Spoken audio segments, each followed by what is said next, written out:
Hi, so it's taken a few days to be able to do this video about sparkles.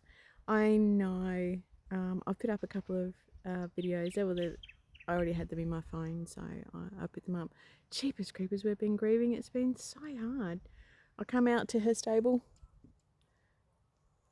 You know, you get into a routine, right? So she was having breakfast, lunch and dinner and snacks too, treats, of course, for all those who saw Sparkle having her treats. So it started about 3 weeks ago. We noticed that she had stopped eating pasture, stopped eating grass. So we sought some advice, and it was to up her feed because she was having breakfast and dinner, but she was just getting the elderly gum nuts. So we were told to add loosen chaff, wet it down, and start gradually adding in lupins. You could go up to like 20% of their food with lupins, and she loved it, absolutely loved it. But anyway, on Sunday we came out for lunch, and like Sparkles was a roller. She loved to roll, right? Rolled all the time. And we came out after lunch and she was rolling, but different kind of a roll, you know. It was she was just going backwards and forwards and literally rolling down the hill. And I said to Greg, this is not right, what's going on? And we went over to her. She was sweaty, she was puffing. We'd given her breakfast, she was fine then. And so like within minutes we called the vet, but unfortunately we live quite a distance away from vet. So it was 2.5 hours before the vet could get here, and it was on a Sunday too, of course. Bless his cotton socks, he got out here as quick as he could. And because we explained and showed a video, and she was in trouble. And so all we could do was try and keep her standing, because I thought it was colic. Like, just keep her walking, try and keep her walking. But she was just off. She would just throw herself onto the ground, and she was getting caught under the fence. And it was awful. It was just trying my hardest not to cry. She's Pony, right? So the vet got here, and he said he could hear that there was a blockage in her bowels, but he said he wasn't too sure if it was colic because she wasn't pouring at the ground, and she wasn't looking at her belly. And he's gone, oh, it could just be that she's got some gut pain. Greg actually had her on the ground on her back at one stage and was massaging her stomach, and she calmed down. And he said, oh, you know, there's a good chance that she could pull through this. I'm like, oh, it's great news. So, you know, she's just, you know, got a little bit of bowel pain. That's, you know, good. And and she was standing and she wasn't rolling at that stage. And we're like, oh, phew, you know. He said, but there is a blockage there in her age. But she'd passed poop that day. There was fresh poop around, and she was up to date with worming. In fact, it was another 2 weeks to go. And then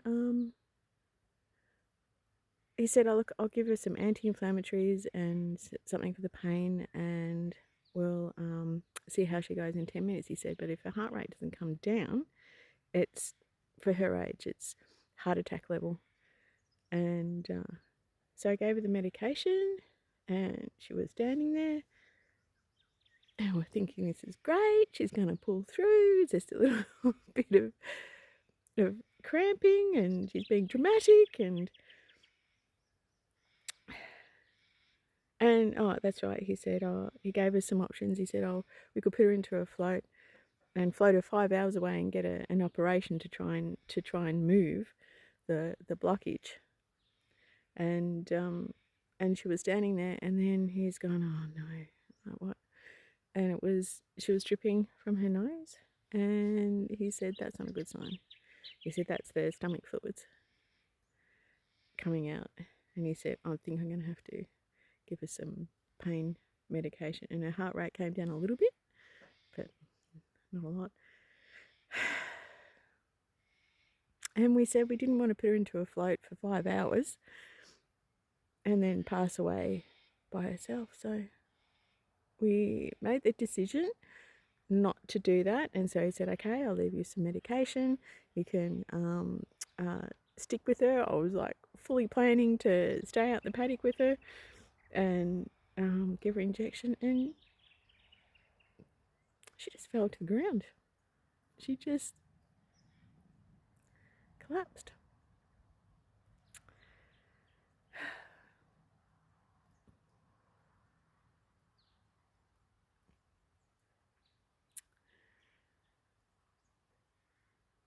And the vet said, she's given up. And we knew it.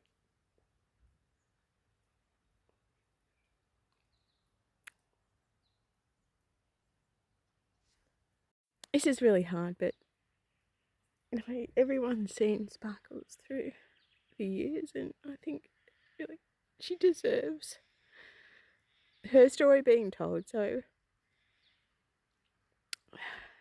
we made the decision to stop the pain, and the vet was fantastic. He was really good. She can get back up again. She'd closed her eyes, and he gave her a sedative, and she just drifted off.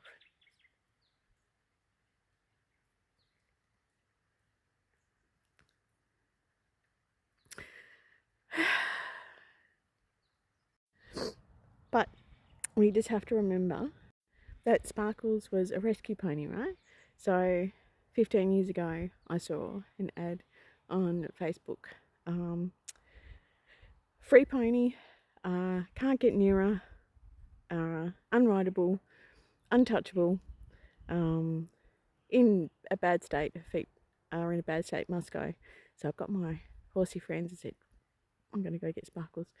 I didn't want a riding pony, but I just love the idea of giving ponies like that, giving any animal, a second home, a second chance. So I'd say they probably would have put a shot her or something if we didn't go get her. So her feet were pretty bad, but no one could get near her. And within 2 weeks, she was following us around, and you've seen the videos to the point where she'd track us.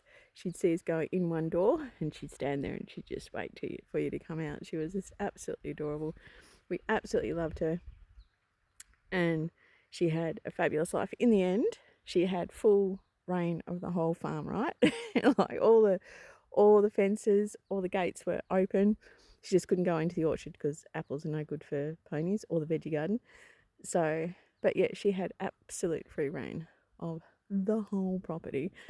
Oh, there's my water bottle. So she was just loved, and she did have a fabulous life. Wish she was still here, but it's nice to know that she had a really good life. So, end on a good note, and that's what happened to our beloved Sparkles.